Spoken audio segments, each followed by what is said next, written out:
Yeah, well, the Kestrel is going to be his opposition, and we've already seen SaltyPotatoes make some magic happen with the Kestrel, so definitely that comfort pick. This is, again, this update for SaltyPotatoes is just so good for them because you can't completely counter out Sneaky anymore. You used to be able to just take care of take his top picks off the board, and then you have a much easier time against SaltyPotatoes. That's not the case on update 2.9. I wouldn't be surprised if SaltyPotatoes picked the Catherine if G2 had not banned it, but G2 banned it. I actually think this works even better for SaltyPotatoes because now they can take either the Lyra or the Arden, and they don't have to worry about going up against the Catherine with the Kestrel. The Celeste ban, FYI, it's a pick that works versus the Kestrel better than the Vox. So when they're banning the Celeste, they're saying, we don't want to go up your Celeste. You can get your Vox. Again, we still outrange you just the same way we did with the Saw. Kestrel will be able to still do work versus the Saw or the Vox. And it's also that, Hundor Celeste is a pretty good Celeste. So taking that, making sure that Hundor doesn't get that pick into his hands, even though he hasn't been able to play it much especially on update 2.9. It's still something that, like you said, would have been able to do really well against the Kestrel. So smart drafting from SaltyPotatoes thus far. See how G2 are going to answer with this one. Now that they've got their Cruel in their back pocket, we'll see what they want to follow that one up with. Obviously, Vox, very potent carry right now. We've seen quite a few double weapon power compositions coming on in, so that wouldn't be too far afield to consider. But only 10 seconds left on this one for them to decide where they want to go. It will be a Lyra. Yeah, Lyra makes a lot of sense. Again, Arden and Lyra are pretty much the top two. Catherine and Grace get thrown around in that discussion too, but most teams, if they have the Lyra or the Arden available, they're going to take one of those two. Yeah, I'm pretty sure Lyra was not the reason why they were taking such a long time to pick it. It was more that they were thinking about the lane hero that they would go for. So Lyra, just because they knew they would go for it, they picked it first to give them another 20 seconds. Yeah, another 20 seconds to think about their lane pick, and now they go with the Baron. It can work, but if it does get shut down early in mid-game, it's going to be extremely hard. However, they do have the Cruel who can help him. It's an elevator comp that I've talked about before, so Cruel will elevate the Baron into getting into his late game. The other thing is, as of right now, SaltyPotatoes don't have a way to dive deep onto this Baron. Usually it's a Black Feather or a Taka that comes out, and I don't see them taking Taka with this composition that they have. It would be a very, very risky pick just to try and get that dive onto the Baron. So they need some way to be able to deal with this backline damage.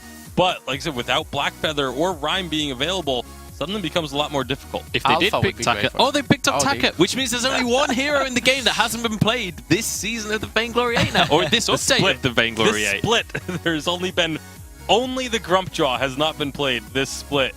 Absolutely incredible stuff. But yeah, this Taka, again, it's all about trying to counter Baron. The Taka, I mean, it can work very well against the Baron. It will have trouble going up against the Cruel and the Lyra.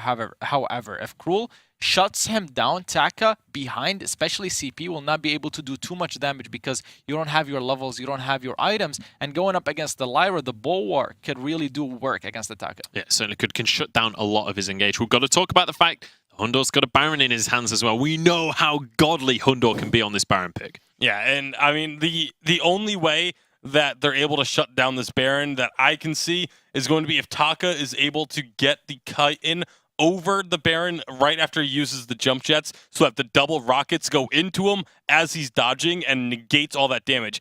If you do that, you win a fight almost guaranteed because that is so much damage that Baron just gets completely whiffed. And so that's really going to be one of the keys here. All right, so it's kind of a skill matchup between Hundor and the Joker here, potentially. We'll see how this one's going to pan out. Let us know whether you want SaltyPotatoes to finish off the upset and win the entire weekend, or if you want G2 to come back into this one. Hashtag Vainglory8. It's time to get on into game number 2 of our finals and pass it over to the casters. Well, that's right. We have game 2 here between G2 Esports and SaltyPotatoes. Very fun draft, I think, coming out here for both sides. A Baron. We're going to have, for G2, a Taka on the other side for the SaltyPotatoes. A lot of firepower here this game, Sean.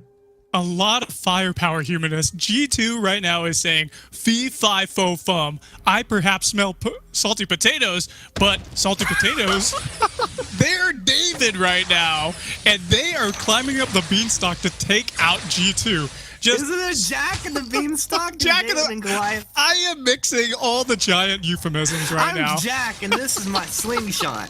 This is my buddy David. It's so good. It's so good, isn't it? We need to see G2 just make it to late game. SaltyPotatoes needs to deny them that late game. And look at this. We're already seeing Level Joker. 2. Ataka, this is exactly what he wants. Now Hundor has to jump jet, but Joker should be able to stick to him. Kiting over the top. He's got the bonus attack damage plus the movement speed coming out. Hundor's in a bad place, able to make it back to his turret and get the healing from Keanu. So he's going to stay alive. Wow. It's just showing you the power of that Taka early on with that quick level 2. Yeah, he's so aggressive early on, and he's able to... when he uses his Kaku, he's able to heal up so much, especially by the time it gets to late game. But if Keanu Nakoa wants to prevent the slingshots to be happening, they need to be able to bulwark at the right times. Once Keanu Nakoa throws down a bulwark, he's going to be able to prevent a lot of the dive coming out of the Joker with those X-Retsus. So it's all about timing for him right now. All about timing. And for Hundor, it's all about fly or die. I think he's got this little helicopter skin. He's going to be trying to make it happen.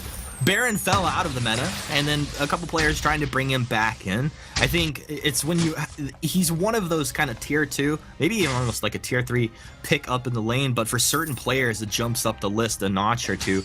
Hundor definitely one of those players. Now down in the jungle, actually Joker getting caught out here. A nice flare will reveal him out. He tries to avoid the damage with the Spectral Smite. Dark Potato holding it. Ow, he executes right at the end, but Joker able to heal up. I think he popped a healing flask there right at the end. Dark Potato walking over a Scout Trap with Keanu. It's going to be okay. He gets that Sigil out. Gets a little move speed and heal, but Class able to make his way back. He's using his own healing flask. That Vanguard becomes very durable. Yeah, the Vanguard, it's great for that movement speed, of course, providing that barrier for the health, and it's going to be very important for Sneaky and Joker to be receiving these Vanguards from Class. Hundor and Dark Potato, double weapon power composition here. We need to see a Bone Saw coming out for Dark Potato, more likely than not. He's going to be able to dive in there and provide a lot of that armor shredding.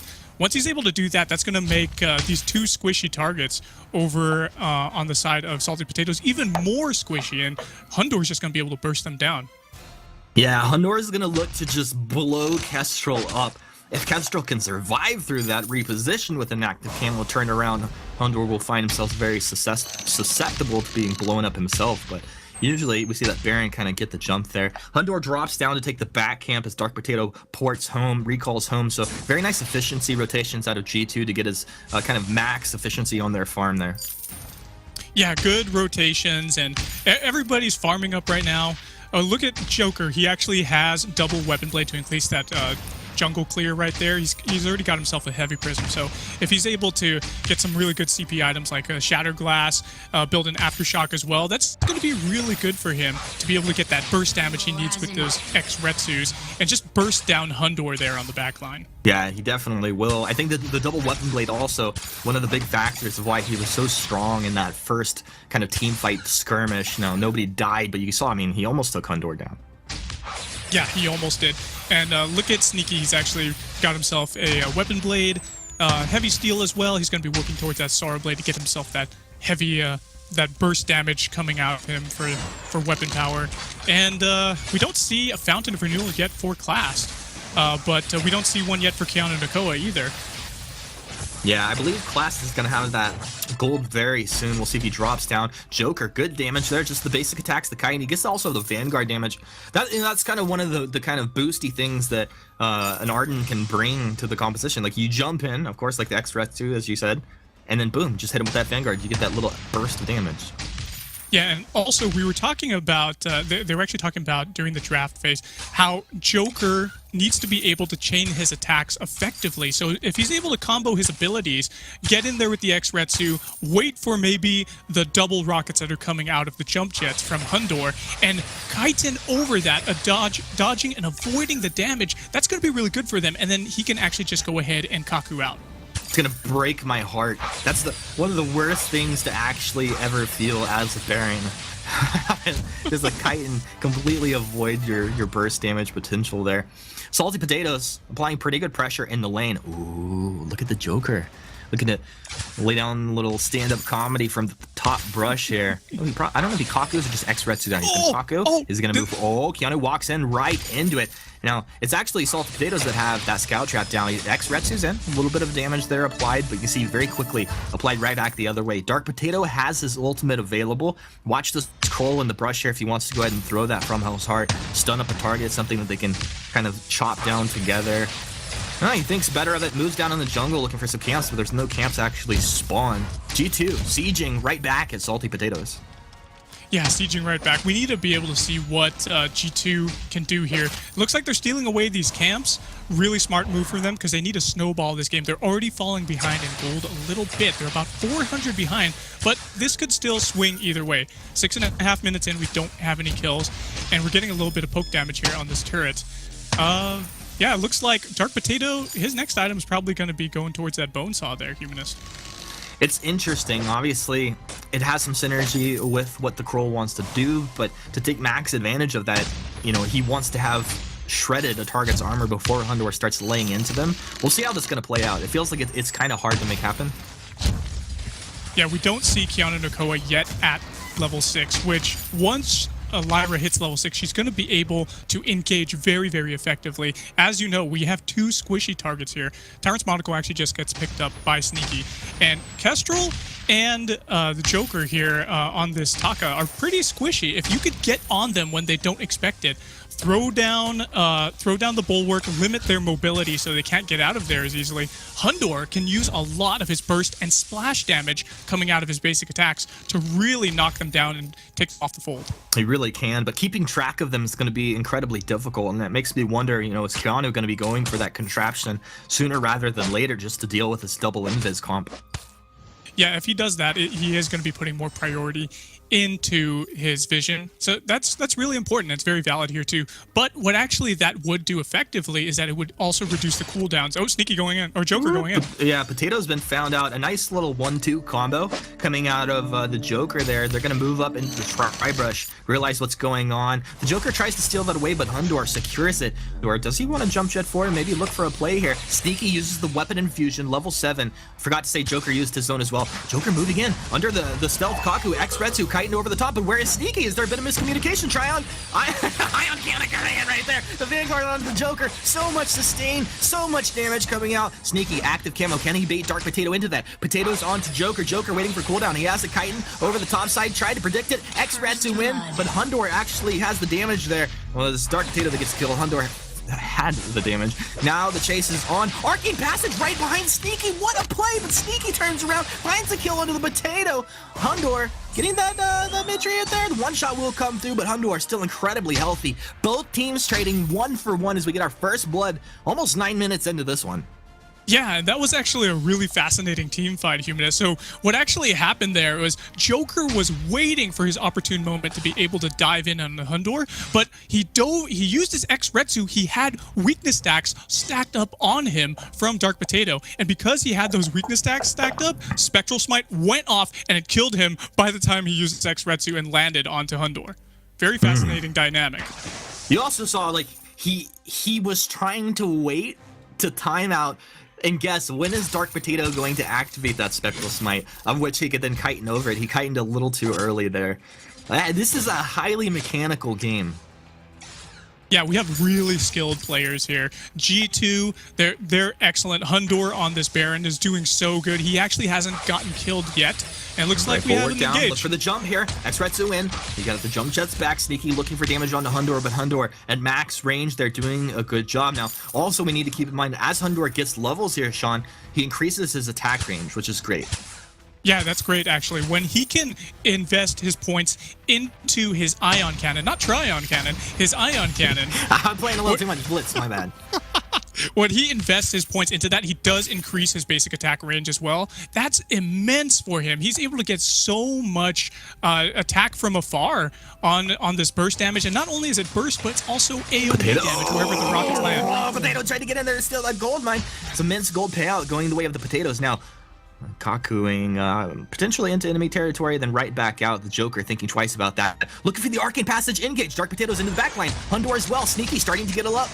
The X-Retsu, it's right onto Hundor, but Hundor blowing them up. They've lost Sneaky. Salty Potatoes look like they're going to fall apart here. Kaku does allow Joker to get out. The class, oh, a nice gauntlet over the wall. I mean, yeah, style points, you stay alive, but that's a 100-second cooldown, my friend. Yeah, it's looking pretty grim for them to have to use the defensive gauntlet right there. Class does keep himself alive, and they're just going to have to defend this turret, but there's so much siege potential. The splash damage. This is why Baron is such a beast. You just can't stack up. No, you can't stack up against him. He's going to be able to burst you and your comrades down if you're in the same position. You have to maintain a good distance from each other. Now, look at this, Humanist. 2-1 right now. G2 leading the game. But the gold lead is nil right now. Everybody's evened up.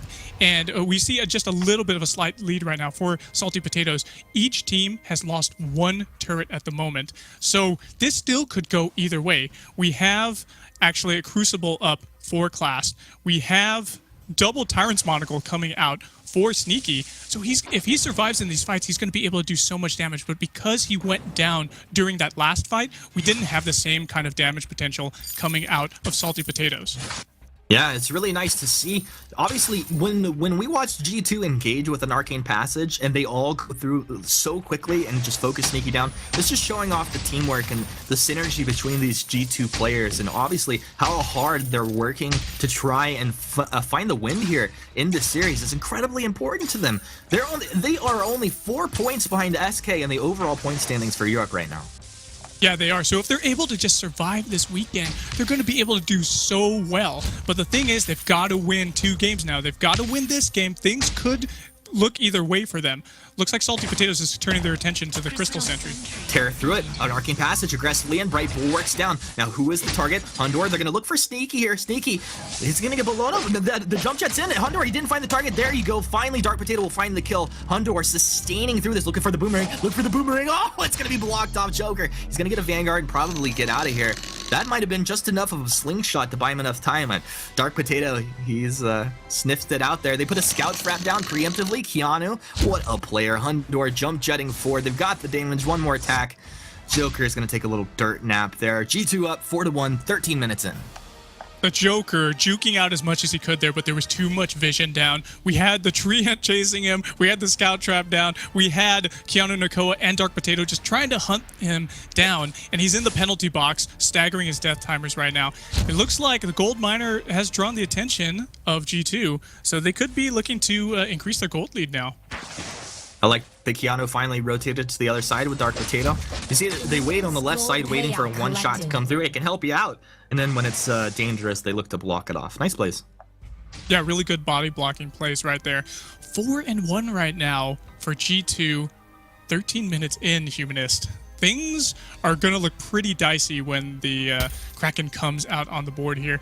We have a lot of vision control, obviously, for G2. They know they've needed to prioritize vision. They have that contraption sitting in Nakoa's pocket. So he needs to put down a lot of scout traps to be able to spot out where the Joker is going to be. If they know where he's going to be and they're able to prevent ganks and shut him down when he's diving in, then they're going to be able to succeed in these team fights. We have Sneaky, got his double Tyrant's Monocle. He's working towards some Pierce right now. He's got that Piercing Spear in his inventory. Level 11 Infusion popped as well. He's the only one with an Infusion. Oh, Sean, I'm very curious here. Dark Potato has a crystal bit. Well, he just sold it. Okay, I don't know if he accidentally bought that or he was just doing it So we could all have a little fun. So Twitch chat could have a little bit of fun. Arcane Passage over the top side. Keanu, a nice two-man gauntlet right there. Turns around, Sneaky, finding the damage, but the From Hell's Heart will come out and stun him up. The Joker looking to find damage. Hondo, the jump jet's forward. He's trying to get Sneaky, trading back and forth. 718 damage crit coming out. Another jump jet, but this time over the wall. The Joker getting crit down. X-Reds over the top. The Kite, and he finds the damage. Imperial Sigil a little bit short there. The Joker, the Duker, getting his way out. Dark Potato chased Class down, but wasn't able to find the kill. So the Joker and Class both able to get out of this. I think so. Dark Potato empowering himself up. The Scout Trap would have revealed Dark Potato there. Moving forward, he's not going to chase this Taka down. No, he's not. Taka's just too fast for him. Despite the movement speed that the empowered Shadows gives Dark Potato, he wasn't able to catch up to them. And the Kraken is on the board here. Both of the carries have respawn now. Sneaky and Hundor looking to do some serious damage here. But Hundor, it's just too easy for him to reposition. Sure, he has a 12-second cooldown on those jump jets, but he's just doing so much work in that last team fight. He went over the wall into his jungle and just prevented himself from dying so early. He stayed alive longer, but of course Joker was able to take him out. The burst damage, 718 damage, as you pointed out. He's doing so much work here, and it looks like he may be going toward another critical strike. Another critical strike, probably Tornado Trigger, we'd imagine. Also, Shiver Steel completed for Dark Potato. What do you think about this? Shiver Steel completed. Yeah, that's going to look pretty good for him. That's going to allow, or rather disallow, the mobility of Sneaky and the Joker. If Dark Potato pops that Shiver Steel and gets some auto attacks down, he's going to be able to slow down Sneaky and the Joker very, very effectively. Even with Class having these Vanguards on him. Ooh, they're looking a little sneaky right now, the boys. You gotta walk right into the stun. Uh-oh, Joker, what's the play? X-Retso in onto the Baron, a Kite back over the top, a defensive gauntlet, but they've lost the Joker. Hundor has the burst damage. Sneaky trying to chase him down. Can Sneaky do it? Oh, he's got a lot of damage, but they trade it. They turn it around. Hundor's got the damage. Keanu's got the kill. Hundor on the other side of the wall. It's too long for jump jets over to go ahead and steal that kill right there. He'll allow Dark Potato to do it. No, he jumps jets forward, missed the steal, yo, kill. Hundor right there. B5 faux fum. G2 wants salty potatoes for dinner, and they're gonna have it. These guys, you saw what we just talked about, Humanist. The Shiver Steel being popped, it just allowed Class to be slowed that much more. And now they're gonna be working on the Kraken with everybody still in the base. Class still has 7 seconds on the clock for himself in the penalty box. This is gonna be a really difficult contest for them. Actually, it's just gonna be on the leash for G2. The Kraken has been unleashed. G2, after going down one game here in this final series, find himself up 8-2, about going on 18 minutes into this game here. Small net worth advantage, it's not a huge advantage. They're just finding the damage onto the key targets here. And we'll see if they can do so as they march forward in this lane. What's the biggest thing to keep in mind here on this defense, Sean? On this defense, we've got to have Sneaky up. He's got to be doing a damage output, taking away the members of G2. If he's able to burst down Hundor effectively, then they're going to be able to survive. But maybe lay down an active camo trap, get some stuns in there. But here we go. Here we go. Class has the gauntlet. If they want to march forward, this Kraken is going to be on about 50% health very quickly here. Keanu maybe winding up for an Arcane Passage. I wouldn't be surprised with the way he's been playing thus far. G2 sieging onto the base. This is going to be the gauntlet down, but the Bright Boar kind of pulls it back a little bit. It's only one stun, but actually Hundor walks right into it. A jump shot backwards. The Joker finds himself in a bad position. A lot of crit damage coming out. The Fountain will keep him alive for now. Another jump jet forward. He dodges it with the Kite, but will go down to a basic attack right after 566 something damage. Ion Cannon, they're on to the last turret. G2 are committing. No, he just turns around, destroys the Kestrel. How about the Class? How about a triple kill? Hundor showing us how to play the Baron here. As G2 are going to tie this series up 1-1, 19 minutes in. 1-1. Oh my goodness. This series is going to a game 3. Hundor looking so strong. The jump jets kiting away from the action, giving himself that space that he needed to be able to throw down those double auto attacks.